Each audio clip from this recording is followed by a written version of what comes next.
Hello student, তোমরা যারা ক্যালকাটা ইউনিভার্সিটির আন্ডারে সেমিস্টার 4-এর ছাত্রছাত্রী আছো এবং তোমাদের শিক্ষাবিজ্ঞান সাবজেক্টটা এমডিসি কোর্সে আছে, তোমাদের জন্য আজকের ক্লাসটা খুবই গুরুত্বপূর্ণ। আজকের ক্লাসে তোমাদের 2 নম্বর ইউনিট থেকে গুরুত্বপূর্ণ দুটি 10 নম্বরের প্রশ্নের উত্তর নিয়ে আলোচনা করব। প্রথম প্রশ্ন, শ্রীরামপুর ত্রয়ী কাদের বলা হয়, শিক্ষাক্ষেত্রে তাদের অবদান আলোচনা করো।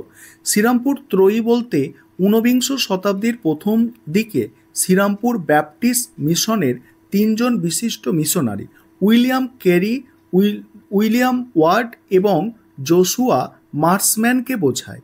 এই 3 ব্যক্তি তাদের ধর্মীয় প্রচারের পাশাপাশি ভারতের শিক্ষা ও সমাজ সংস্কারের ক্ষেত্রে অভূতপূর্ব অবদান রেখেছিলেন। বিশেষত বাংলা ভাষার বিকাশ এবং আধুনিক শিক্ষা ব্যবস্থার প্রসারে তাদের ভূমিকা ছিল অনস্বীকার্য। শিক্ষাক্ষেত্রে তাদের অবদান, প্রথমেই হচ্ছে 1 নম্বর পয়েন্ট, শ্রীরামপুর কলেজ প্রতিষ্ঠা। তাদের শিক্ষাগত অবদানের মধ্যে সবচেয়ে উল্লেখযোগ্য হল শ্রীরামপুর কলেজ প্রতিষ্ঠা। এটি ছিল প্রাচ্য পাশ্চাত্য শিক্ষার সমন্বয়ে প্রতিষ্ঠিত একটি উচ্চশিক্ষা প্রতিষ্ঠান। এই কলেজে ধর্মীয় শিক্ষার পাশাপাশি বিজ্ঞান, কলা এবং বৃত্তিমূলক শিক্ষা প্রদানের ব্যবস্থা করা হয়েছিল। এই প্রতিষ্ঠানটি ভারতের আধুনিক উচ্চশিক্ষার ভিত্তি স্থাপন করেছিল, যা স্থানীয় ভারতীয়দের জন্য উচ্চশিক্ষার সুযোগ করে দিয়েছে। তারপরে আছে মুদ্রণ ও প্রকাশনা বিপ্লব, প্রকাশনা শিল্পে বিপ্লব। উইলিয়াম ক্যারি ছিলেন একজন অসাধারণ ভাষাবিদ। তার নেতৃত্বে শ্রীরামপুর মিশন প্রেসে বাংলা, সংস্কৃত, মারাঠি, ওড়িয়া, হিন্দি, অসমীয় সহ 40টিরও বেশি ভারতীয় ভাষায় বাইবেলের অনুবাদ ও মুদ্রণ করা হয়। এর ফলে ভারতীয় ভাষাগুলির বিকাশ ত্বরান্বিত হয় এবং জ্ঞান ও তথ্যের প্রচার সহজতর হয়। স্কুল ও কলেজের জন্য পাঠ্যপুস্তক এই প্রেস থেকে মুদ্রিত হতো, যা শিক্ষাক্ষেত্রে অপরিহার্য ছিল। ওয়ার্ড ছিলেন একজন দক্ষ মুদ্রাকর, যিনি এই কাজে গুরুত্বপূর্ণ ভূমিকা পালন করেন।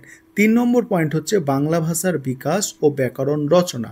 উইলিয়াম ক্যারি বাংলা গদ্যের বিকাশের পথিকৃৎ ছিলেন। তিনি 1801 সালে কথোপকথন এবং ইতিহাসমালা রচনা করেন, যা বাংলা সাহিত্যের গুরুত্বপূর্ণ সংযোজন।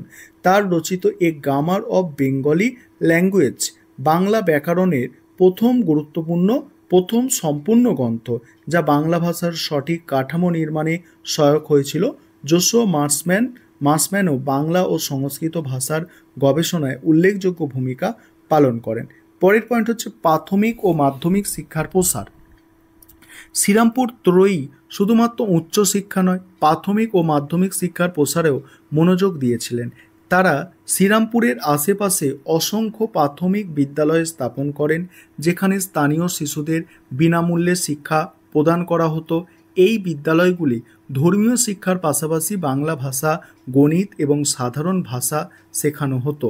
এর ফলে সাধারণ মানুষের মধ্যে শিক্ষার আলো ছড়িয়ে পড়ে। তারপর হচ্ছে নারী শিক্ষার সূচনা। এই পয়েন্টটা নিয়ে আলোচনা করব। তার আগে যে বিষয়টা বলার আছে, তোমাদের জন্য অনলাইন কোচিং ক্লাস চলছে। তোমরা যদি কেউ পেইড ব্যাচে অ্যাডমিশন নিতে ইচ্ছুক থাকো, তাহলে নিচে যে নম্বরটা দেখতে পাচ্ছ এই নম্বরে যোগাযোগ করে পেইড ব্যাচে তোমরা অ্যাডমিশন নিয়ে নিতে পারো। আমাদের 2টো পেপারই কিন্তু করানো হয়। এরপরেই আছে নারী শিক্ষার সূচনা। ঊনবিংশ শতাব্দীর গোড়ার দিকে ভারতে নারী শিক্ষা প্রায় অনুপস্থিত ছিল।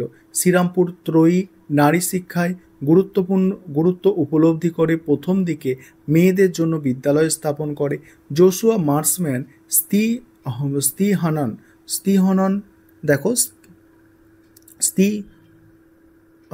মার্সম্যান নারী শিক্ষার প্রসারে অগ্রণী ভূমিকা পালন করে। এখানে এই লাইনটা একটু ভালো করে তোমরা লিখবে, এখানে কিছু টাইপিং মিস্টেক আছে।